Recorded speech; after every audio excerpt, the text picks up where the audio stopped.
My wife betrayed me and my daughter, and in doing so, she shattered the foundation of trust and love we had painstakingly built over 25 years of marriage. When I discovered her infidelity, I was consumed by a need for answers, for an explanation that might help me make sense of her actions. But instead of remorse, or even an attempt at understanding, she gave me an ultimatum cloaked in cold indifference. She told me to accept her choices, to embrace her so-called new life, and to carry on as if her betrayal was nothing more than an inconvenient hiccup in our lives. Her words struck me like a dagger, each one twisting deeper as the realization sank in. She wasn't sorry, not even a little. She expected me to simply swallow the pain, dismiss the betrayal, and pretend everything was normal. But she had no idea who she was dealing with. I wasn't the type of man to quietly accept humiliation. Not then, not now, not ever. While she may have assumed I'd comply with her terms, I had already begun laying the groundwork for my response, a response she could never have anticipated. Revenge, they say, is a dish best served cold. But for me, it would come like a storm, silent, at first gathering force, and then striking with unrelenting power. What she didn't know was that I had no intention of being the victim of her choices. If she wanted to rewrite the story of her life, she could do so without me as a supporting character. That night, as I sat alone with my thoughts, an overwhelming sense of unease settled over me. It was the kind of discomfort that seeps into your bones, that gnaws at the edges of your sanity and refuses to be ignored. It was more than just suspicion. It was a visceral, almost primal certainty that something was terribly wrong. Ever had that strange feeling, the one that sends chills racing down your spine and makes your heart pound like a drum? That was the state I found myself in. A heavy knot twisted in my stomach as I replayed the events of the past few weeks, dissecting every word, every look, every seemingly innocent moment that now seemed tainted with deceit. I realized painfully that I had missed the signs, ignored the warnings, and allowed myself to trust blindly.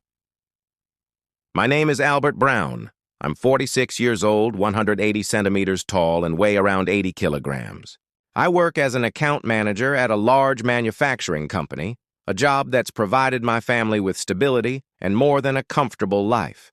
My wife, Elizabeth, though she prefers to be called Liz, is also 46.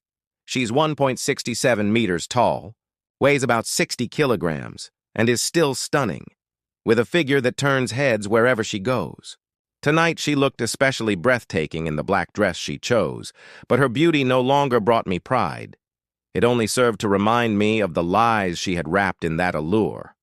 Liz works as a graphic designer at a prominent advertising agency in Fort Worth.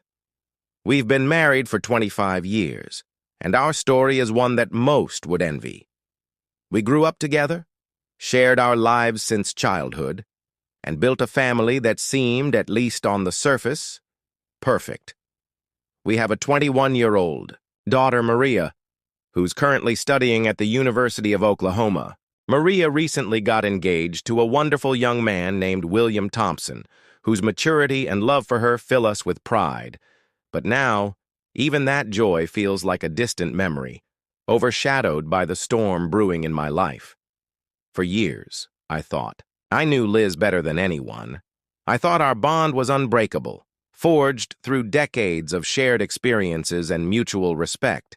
But now, that belief lay in ruins, replaced by doubt, anger, and a relentless need to uncover the truth. I had always trusted my instincts, and tonight they screamed at me that everything I once believed in was a lie. The unease clawed at me, relentless and unforgiving. And as much as I wanted to confront Liz, to demand answers, I knew I had to. Bide my time. The truth was out there waiting for me to uncover it, and when I did, it would change everything. Liz thought she could control the narrative, that she could dictate the terms of our life together. But she was wrong. What Liz didn't realize was that I had already decided to take control. If she thought I'd stand by and let her rewrite our lives to suit her betrayal, she underestimated the man she married.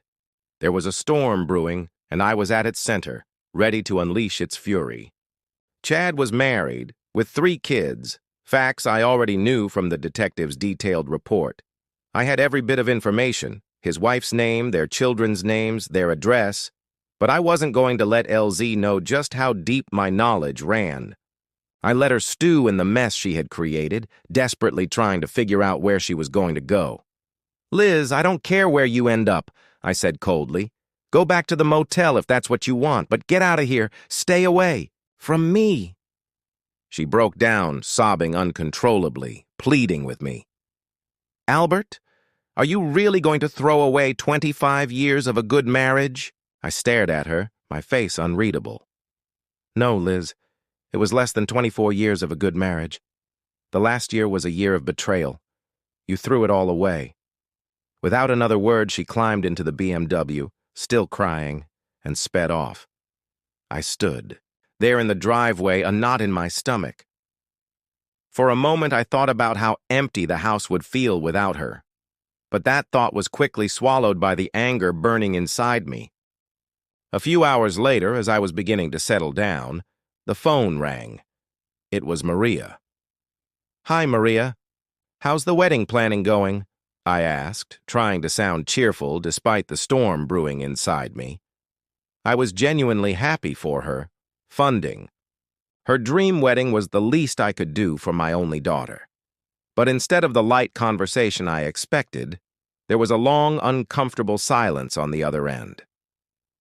"Dad," Maria said, her voice filled with concern, "I just spoke to Mom. She's crying, saying you kicked her out. What's going on?" I felt like I'd been hit in the gut.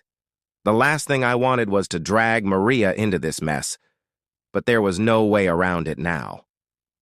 "Maria, listen to me," I said, my voice steady despite the tension. "Your mother, she's been unfaithful for over a year. She's been having an affair with a man from her work." "Dad, grow up," Maria scoffed. "It's the 21st century. This kind of thing happens all the time. It's not a big deal if a woman goes out and has a little fun. Men used to do it all the time." "I've never done it," I snapped, my anger flaring. "And I sure as hell won't tolerate it." "And are you doing the same with William?" Maria shot back. "That's none of your business," I bit out.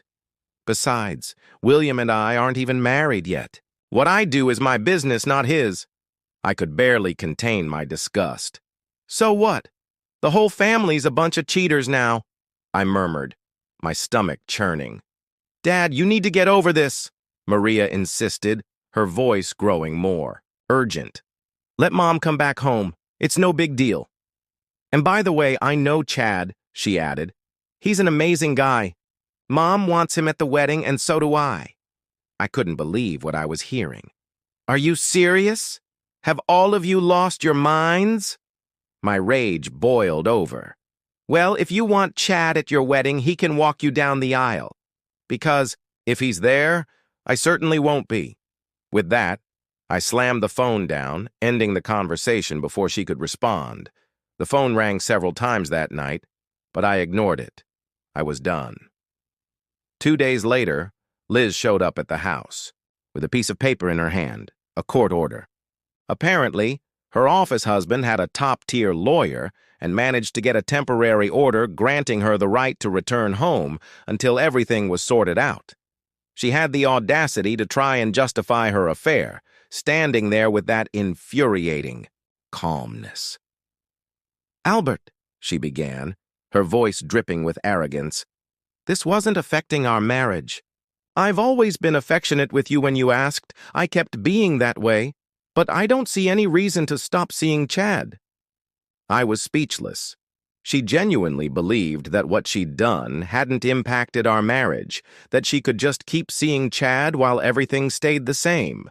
"You know damn well, Liz," I said through gritted teeth, "I will never accept a cheating wife. And as for your affection, don't bother. I will never touch you again.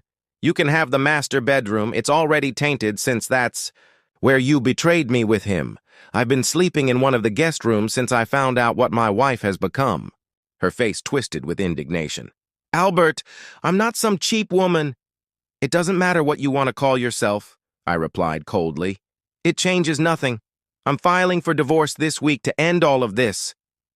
But Liz wasn't backing down. "Albert, I don't want a divorce," she said, her tone shifting. "And you should know Chad and I have already consulted with his lawyer. If you go through with this, I'll get the house, half of all our assets, and I'll be entitled to a good portion of your salary in alimony." She gave me a cold smile. "So, my dear husband, you better settle down and accept it." "To hell with you and Chad!" I shouted, storming off to my room and slamming the door behind me. Hours later, close to midnight, there was a soft knock.